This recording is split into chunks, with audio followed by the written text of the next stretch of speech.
Heroes being honored 14 months after a tragic night in Salt Lake City. First responders were awarded for their above and beyond efforts saving a victim critically shot the night Aaron Lowe died. The award presentation you'll only see on Fox 13.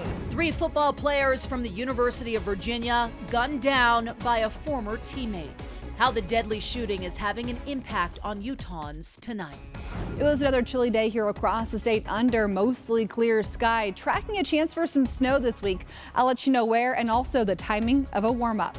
A freak accident leaves a Riverton woman with third-degree burns on 15% of her body.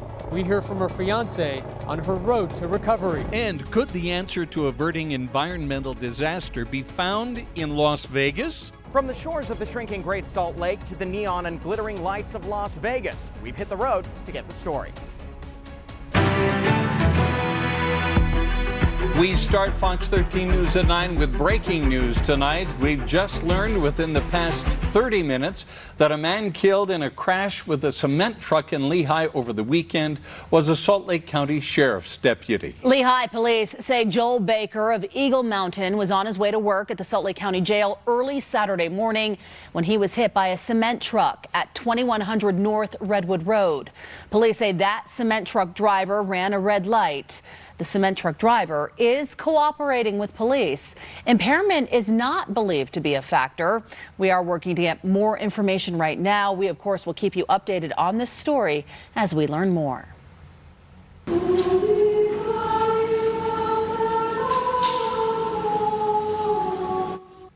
Tonight, students and faculty at the University of Virginia are mourning after 3 students were killed and 2 others injured in a shooting on campus yesterday. The men who died are Devin Chandler, Lavelle Davis Jr., and Deshaun Perry.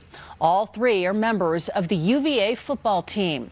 Memorials began to take shape on the UVA campus this afternoon, with tributes pouring in from people who knew the victims.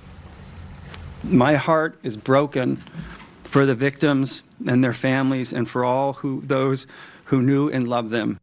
The suspect, 22-year-old Christopher Darnell Jones Jr., who used to be a UVA football player himself, has been arrested and will face murder charges. We're also learning of a Utahn on the UVA football team who is sounding off about this tragedy. His name is Tapavue Snoop Leoto Amama. He's a freshman offensive lineman on the team from Lehigh. He posted on Twitter an emoji of a broken heart along with this message, quote, "Wasn't supposed to be like this." University of Utah head football coach Kyle Whittingham led off his weekly news conference today with offering condolences to the University of Virginia. We've reached out and done some things to let them know, that we're thinking of them and praying for them. And you're right, we have been through our share of tragedy, and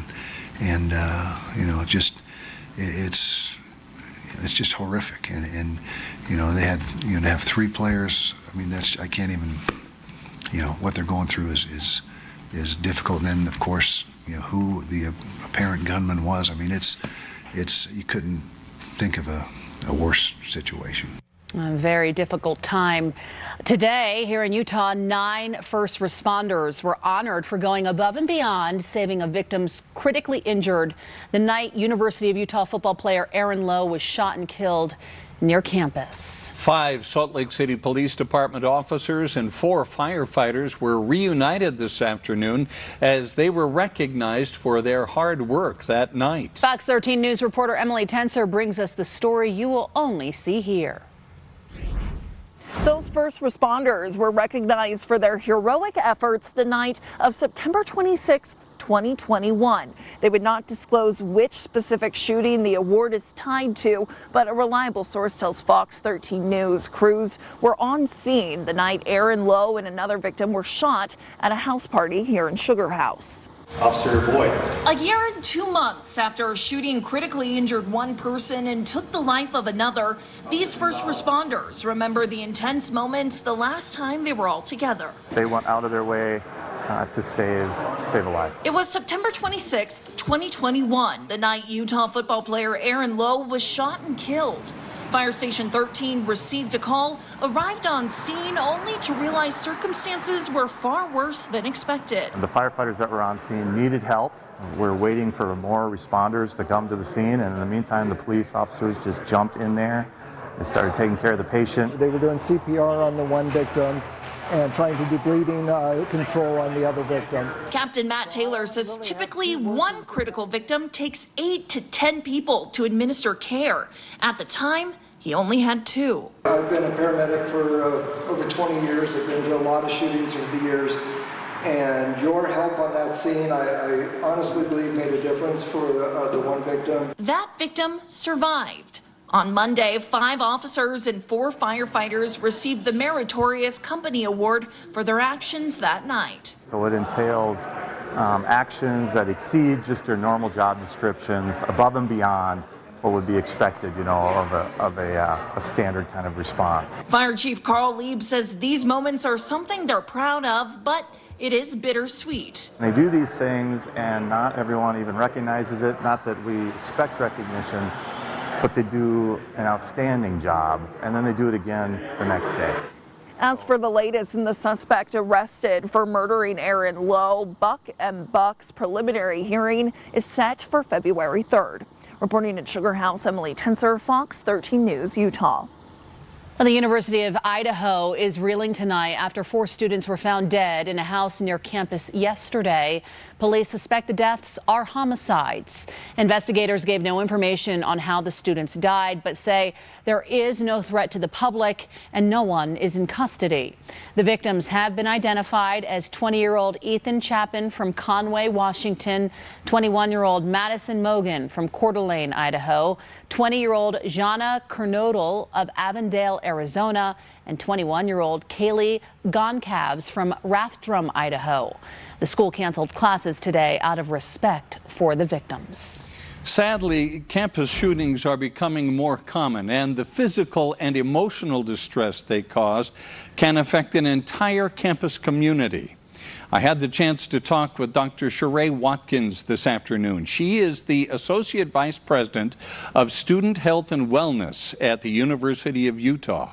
And while the shooting deaths of Ute football players Aaron Lowe and Ty Jordan predate her at the U, she says these types of tragedies can impact everyone in different ways. She says counseling is a great tool, but it's more important to find the right emotional outlet for you. Everyone may not need counseling. Some people may need coaching. Some people may work out. Some people may once again go talk, and some people may use their religious higher power. And any one of those different types of options is okay. I think we sometimes as a society have to be mindful of how we place people in boxes and what that type of healing and looks like for each person. Dr. Watkins told me how important it was to watch for signs of distress in people around us. Those signs can include isolating, not coming to class, crying, stoicism, depression, abandoning hygiene, anger, or showing no emotion at all. And it can last a long time, weeks, months, sometimes even years.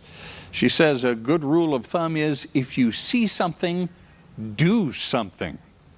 Now, if you are in need of help, university campuses all over Utah have resource centers where you can get that help.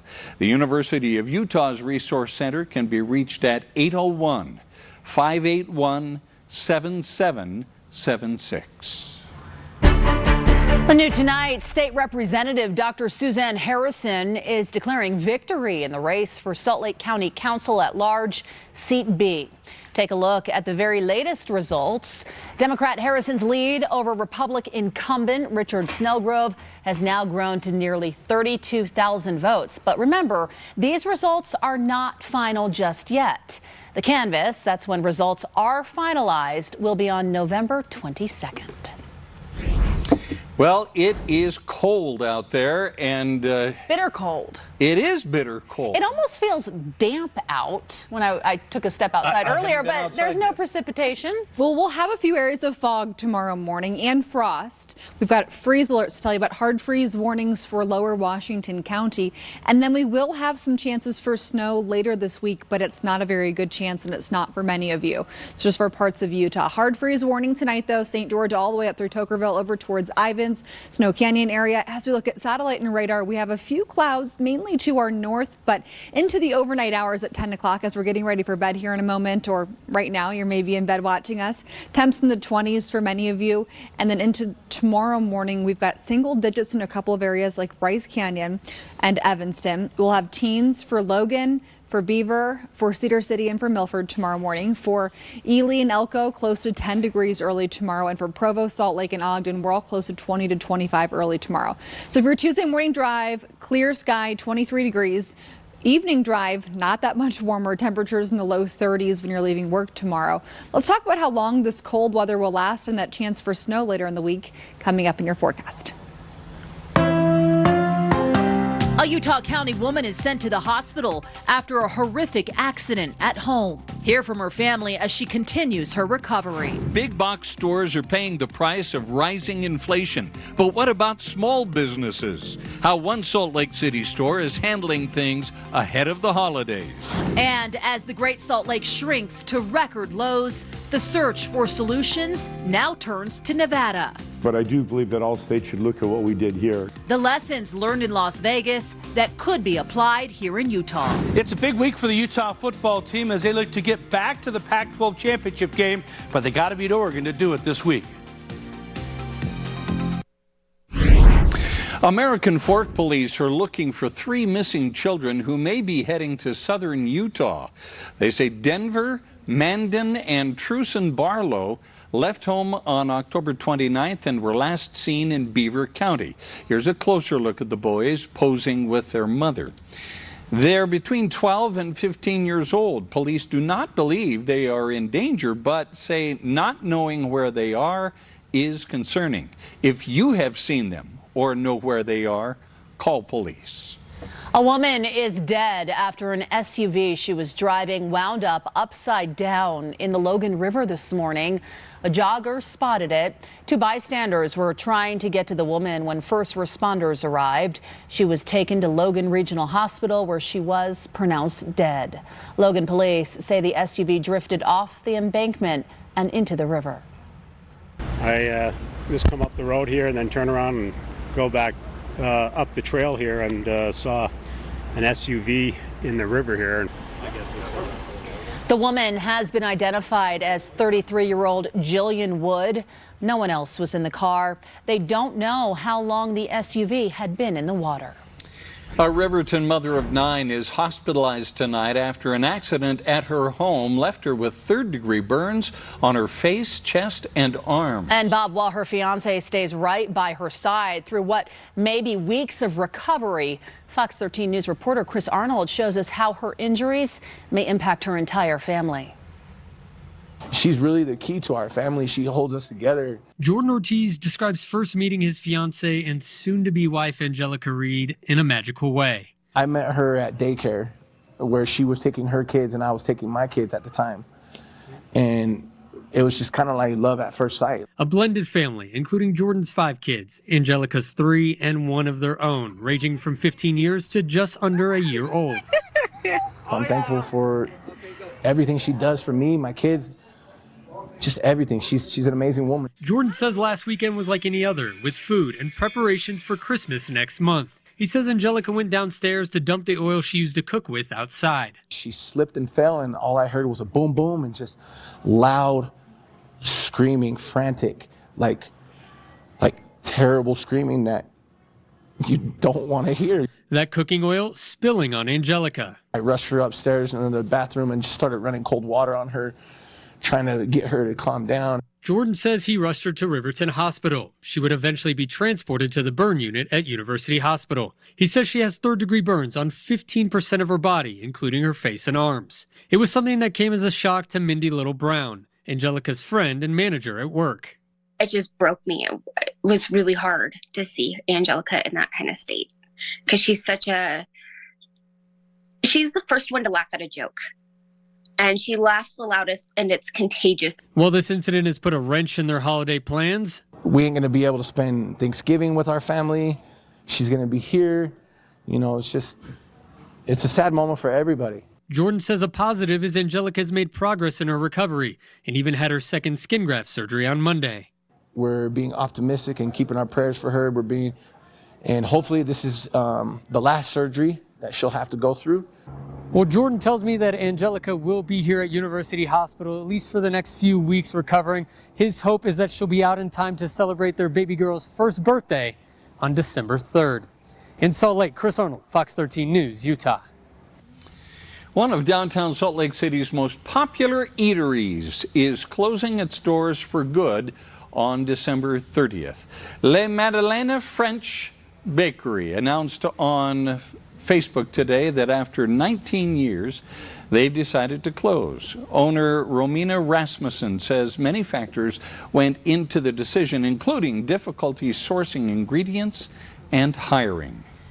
Inflation right now is soaring and the economy is struggling as we head into the holiday season. Many businesses are worried about their bottom line as their busiest season of all gets underway. Salt and Honey on 9th and 9th is already seeing slightly smaller numbers than they would like coming through their doors. It's been good. This is our first week of the holiday market, so it's been a successful first week, I would say. Not quite as busy as maybe it has been in the past, but definitely picked up since the pandemic. But as the holiday shopping season begins, shop owners are asking the public to shop local this year and support small business. Well, I think the temperatures have a lot of people in that Christmas mood here across the state, and we're going to stay really cold for the next several days. Currently 31 in Salt Lake, 28 for Ogden right now, currently 30 in Provo, and our temperatures are going to remain cold. We'll have mostly clear sky to partly cloudy sky at times over the next several days. We'll see some areas of fog and frost tomorrow morning, and our temperatures are going to be again below average. Today we only made it to 39. 52 is a normal high this time of year. Sun will rise tomorrow a little after 7 a.m. and it will set again tomorrow night after 5 o'clock at about 5:10. Overnight temp this morning was 26 degrees. That was our low earlier. Today will be a little bit cooler than that come tomorrow morning, but we have mostly clear sky right now here across the state, and it is just going to be bitterly cold tonight. Temps into the low 20s by 6 a.m. so we will have a cooler start for you early tomorrow. Temperatures for your Tuesday afternoon will be a little bit more comfortable than early in the morning, but I just hesitate to use that word comfortable because it is going to be really cold again tomorrow. So 16 degrees for Ridgefield, Cedar City, and Milford and Delta. You're in the upper teens at 7 a.m. tomorrow morning. About 20 for Price and Vernal. Low 20s for Provo and Eagle Mountain. For the Cache Valley, you're about 15 degrees tomorrow morning. So we're going to have another cool start. And then for the Wasatch Front tomorrow, our temperatures will be into the 30s at noon and only peaking in the upper 30s again. So it's going to be another cold day. Tomorrow at 4 o'clock here across the state, almost all of us are in the 30s. So we're all in this together. Temperatures for St. George, though, 52 tomorrow. A little breezy at times tomorrow during the second half of the day. Take a look at your screen. This is Tuesday at 5 o'clock. Into southwest Utah, our wind will be gusting about 15 to 25 miles per hour during the second half of tomorrow. So not only will it be cold, it'll also be breezy here across southern Utah. Now across the nation for tonight into tomorrow morning, lots of snow for Iowa, Missouri, Illinois, and then storms along the southeastern portion of the country as a system continues to move up into the northeast by Tuesday at 5 p.m. Still impacting the upper Midwest, and then into Wednesday morning all the way into the northeast is where that snow will be going. Now for St. George, you're in the 50s the next several days, so you are definitely the most comfortable across the state for just the second half of the day temperatures. But even in the morning, areas of frost for St. George right below freezing for much of the next week or right at freezing. For the Wasatch Front, we are close to 40 degrees Tuesday, Wednesday, Thursday. In fact, through the entire 7-day forecast. We've got a little system that's actually going to brush by late Thursday, bring us some additional clouds and potentially some areas of flurries. We'll talk more about that and also a look at your 2-week temperature outlook coming up in your Super 7-day forecast. See you then, Allison. Thanks. Straight ahead, the White House's student loan forgiveness plan hits yet another roadblock. We'll explain where things stand tonight. And we'll have an update on legendary comedian and talk show host Jay Leno after his face was badly burned in an accident over the weekend. In national news, the Biden administration's student loan forgiveness plan has been dealt another big blow. Today, a federal appeals court panel agreed to a preliminary injunction blocking it from moving ahead. This comes just days after a federal judge in Texas blocked the program, citing that the Biden administration overstepped its bounds. Over the weekend, the application on studentloan.gov for entering the student loan debt forgiveness program was turned off. The Department of Justice says it will appeal the Texas judge's ruling. In Arizona, the Associated Press is calling Democrat Katie Hobbs the winner in that state's race for governor. It's been an extremely tight race between Hobbs and her Republican challenger and former television news anchor Kari Lake. Hobbs ran her campaign largely focused on abortion rights, lowering inflation, and pushing the federal government to reform the immigration process to help issues at the U.S.-Mexico border. Beloved comedian Jay Leno is being treated for severe burns to his face tonight. He issued a statement earlier today saying that he is okay, but he'll need a week or two to get back on his feet. One of his cars caught fire yesterday in his Los Angeles garage, burning him on the face, but reportedly missing his eye and ear. Luckily, his representatives did not say when he could be released from the hospital. Could Sin City's tough water conservation measures help save the Great Salt Lake? We're here to find out. Plus, Salt Lake City looks to an unlikely source for help. How wastewater could play a role. And tonight, concern over a new study from BYU. What it says about dating apps and sexual predators. BYU plays Utah Tech. Why they're excited for that game, plus the Utes getting ready for Oregon.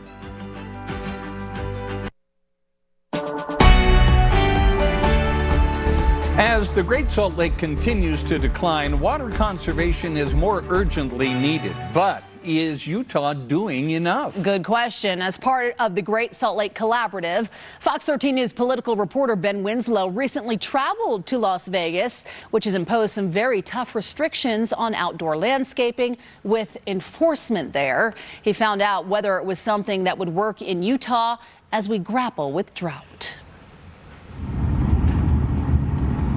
It's early in the morning and Salvador Polanco Gomez is at work. It's starting to cause some runoff. Looking for water waste. Which is prohibited in Southern Nevada. Things like coming off the property, leaks. He's a water waste investigator for the Las Vegas Valley Water District. It's a government job where they look for and enforce violations of watering laws. It's every day there's water waste. We see it. Some people do, some people don't. We're trying to get it to completely stop, but we're doing every effort we possibly can. Nevada has restrictions on outdoor water use, time of day, day of the week. Once water from a sprinkler system hits the street, it's considered wasted. That's what they say is happening at Guido Husing's yard. It's called runoff, right? And as you can tell, the grade of the property, I can't control runoff. I'm within my 4 minutes cycle from the sprinklers. He isn't getting a citation, but is told to get his sprinklers fixed so they don't waste any more water. The water restrictions I don't feel are that bad. We're down to 3 days a week. It is a little tough to fighting the HOA, because they're always on our backs to keep the grass green. Husing says he gets why things are so strict. I've seen Lake Mead from when I first moved here 10 years ago now to the levels at now, and I understand it. I really think the government needs to stop housing construction and stop the influx until they can initially discover or develop a plan for what they're going to do with the water situation. In another neighborhood, there's this problem. There's probably leak in the bottom. So you're just telling them you need to fix it? Correct. Yes, at this case, they are going to get a letter. Most of the time, water waste investigators only issue warnings. You can see the overspray into the sidewalk. Polanco Gomez says often homeowners are unaware there's even a problem. Sometimes they don't know, and they do schedule education visits, which one of the waterways investigators takes do come out there and recommend some changes. It could be run times, it could be like sprinkler heads, low flow sprays. Making his way across the sidewalk. But it is recorded, and repeat violators can be fined. They are subject to fines, which start at $80 up to $5,000. Nevada has passed tough laws on turf and water. We prohibited installation of lawns in front yards. We limited the landscapable area in backyards to 50%. We had watering restrictions by day of week, time of day, by seasons. And recently we've gotten even more aggressive, and now we've banned non-functional turf. We've prohibited the installation of new turf except for schools, parks, and cemeteries, limited pool sizes, and pretty soon we're going to have an excess use charge. It's because they simply don't have the water to spare. 90% of southern Nevada's water supply comes from the Colorado River. Really necessity. Nevada has a legal entitlement to 1.8% of the Colorado River. So for the last 20 plus years, we've had to adapt how we grow a city in the desert. You'd think the Las Vegas Strip would be Exhibit A when it comes to water waste. The number one use of water in southern Nevada is single-family residential homes. 60% of their water use is residential. People, look at the Bellagio and think that's the poster child, but actually the resort industry in southern Nevada uses 1/10% of all the water that's available in the state of Nevada, and in return for that we get 25% of our direct employment.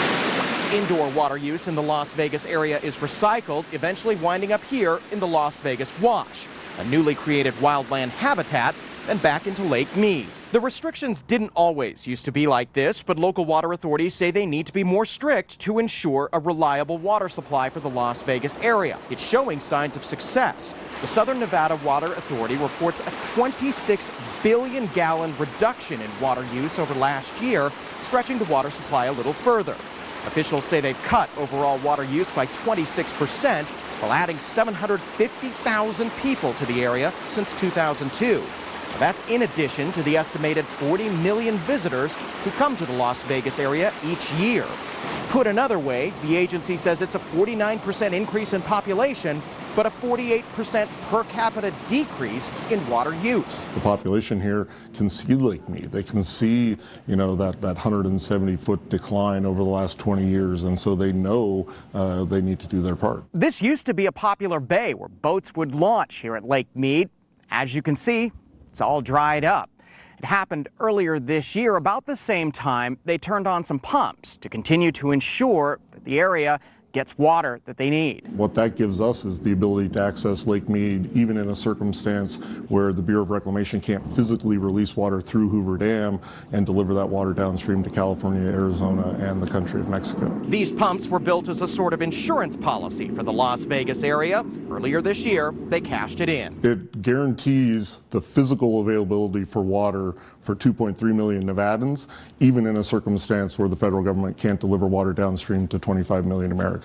States along the Colorado River have seen their shares cut as Lake Powell declines. Nevada's governor doesn't believe it's temporary either. But like the situation with the Great Salt Lake, Governor Steve Sisolak says he believes states like Utah can follow Nevada's example when it comes to conservation. Well, I don't know if they're draconian, but I do believe that all states should look at what we did here. We're recycling, reclaiming, reusing all of the water that's used indoors, at least 99% of it. We've removed non-functional turf. We've put other things into place to try to preserve more water. And I think that we set the bar pretty high. Guido Husing says other states should copy what they're doing. All the aligning states along the Colorado River corridor need to do as much as we are, if not more than we are, because they seem to be less restrictive than we are. He's now looking at making some changes. I really should do my due diligence and call the Nevada Water to see about the rebate system to get rid of the grass.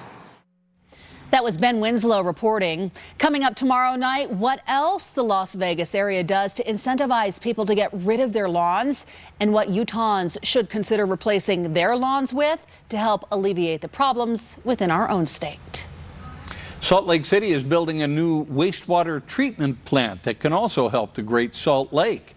The new one is coming at a hefty price tag, however, $800 million. The current one is aging and is not equipped to handle new federal water treatment regulations. The new plant will have a new way to handle the odor, as well as handle new population growth. Salt Lake City is a growing place. We're adding about 4,000 units a year in the last year, and currently we know that growth is going to continue somewhat, and this facility will accommodate that. Salt Lake City's treatment plant currently processes about 35 million gallons of water a day that winds up in the Great Salt Lake. The new plant will be completed in 2025. Well, coming up, what a new study out of BYU found about the link between dating apps and sexual assault. Plus, we're getting a better idea of just how much money was spent in the Senate race between Mike Lee and Evan McMullin, and just where all those millions of dollars came from. And coming up, it was sunny today, but it was cold. Coming up, I'll let you know when we'll warm up and also where we have a chance for some flurries this week.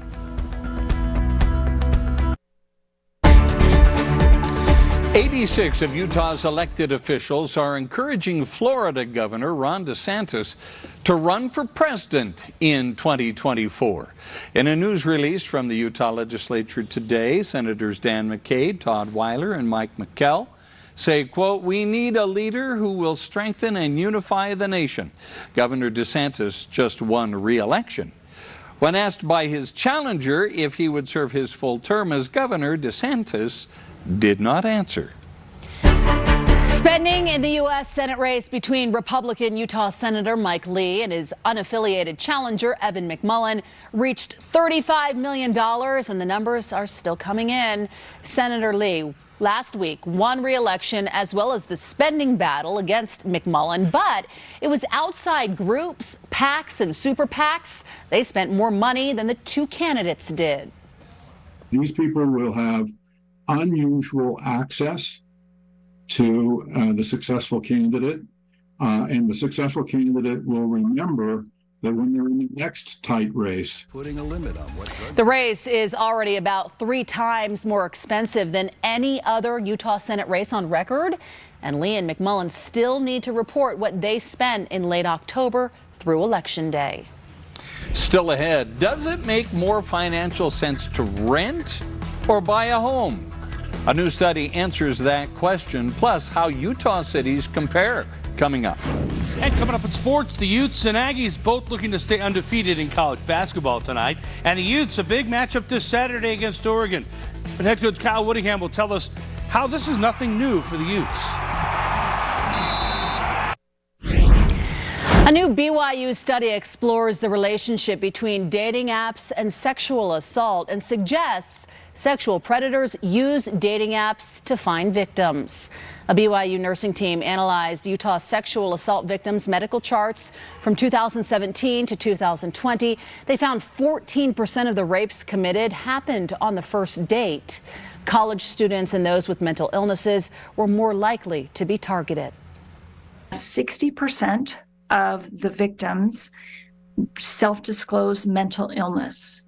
And when you consider mental illness as a vulnerability for sexual assault, someone that's depressed or has anxiety may be swayed more by flattery or someone who tries to get the victim alone.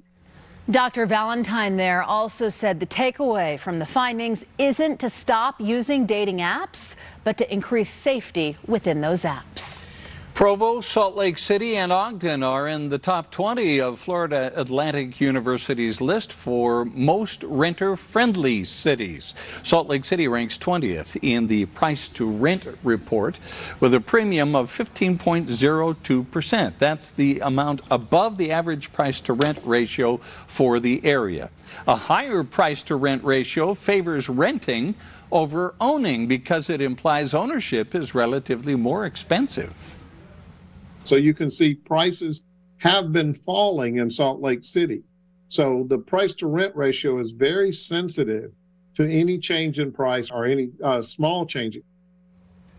Johnson recommends when you look for somewhere to rent, learn the market, let it settle, and then make that big step.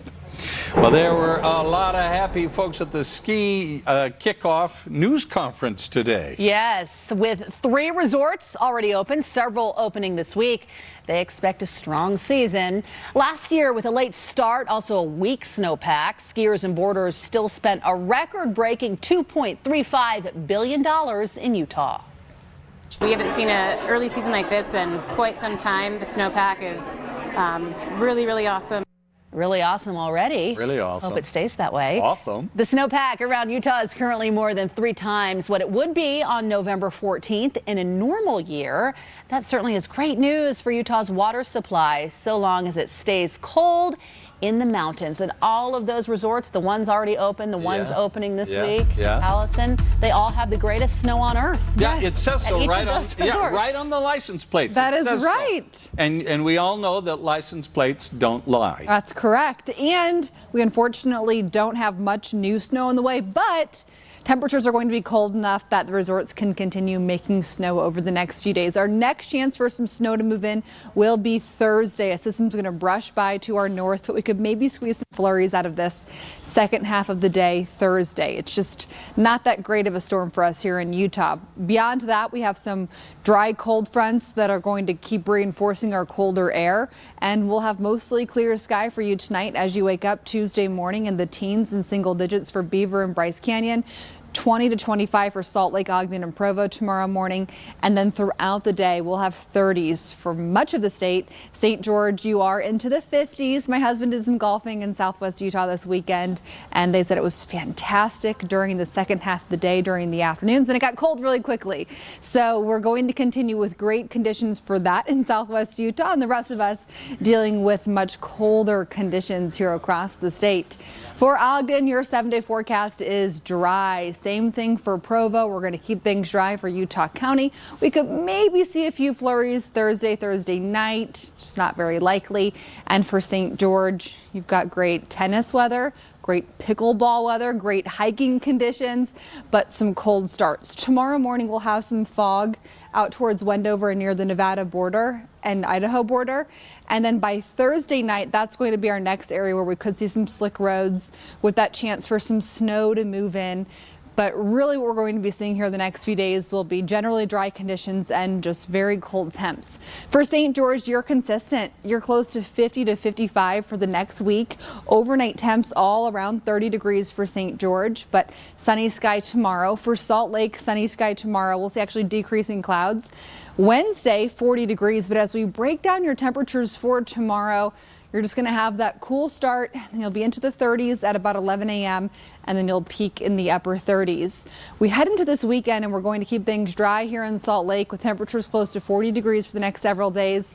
And just as we look beyond the 7-day forecast, this takes us through the beginning of Thanksgiving week. So Thanksgiving's about a week and a half out.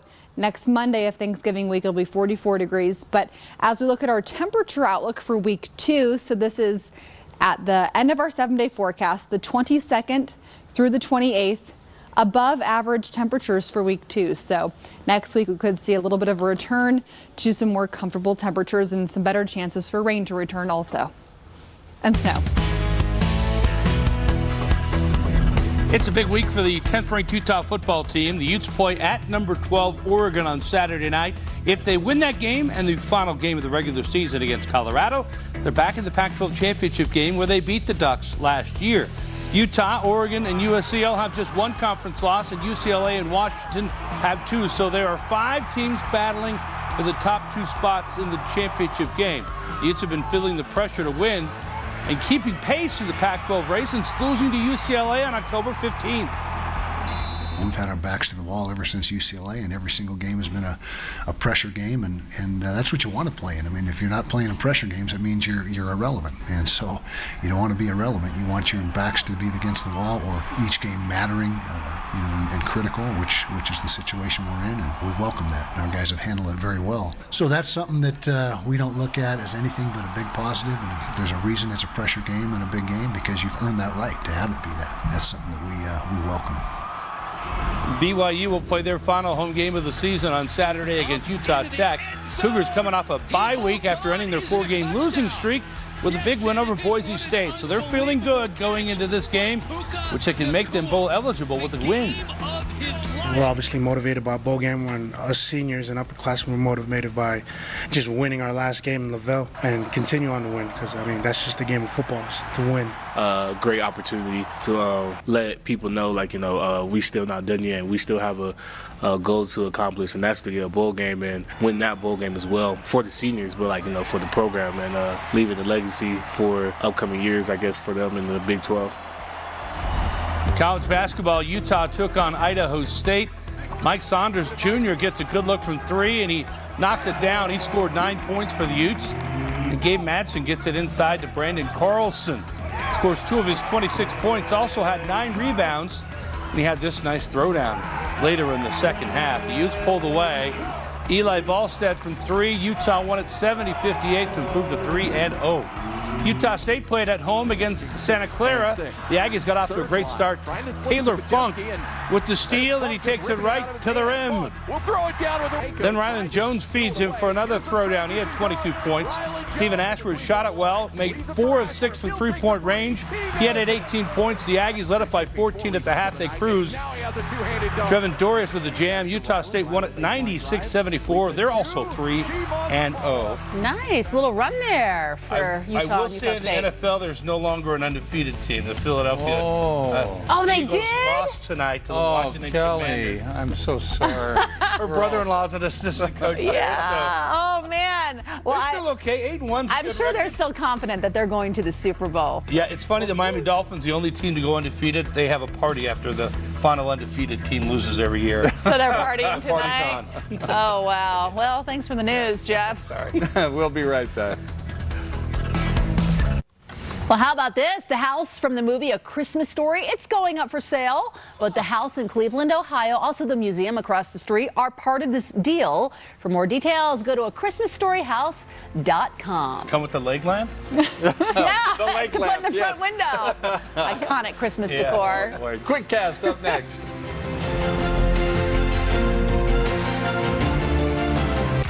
Fox 13's Carrie Kronk. Weekday mornings on Good Day Utah. A Utah Senate race like no other.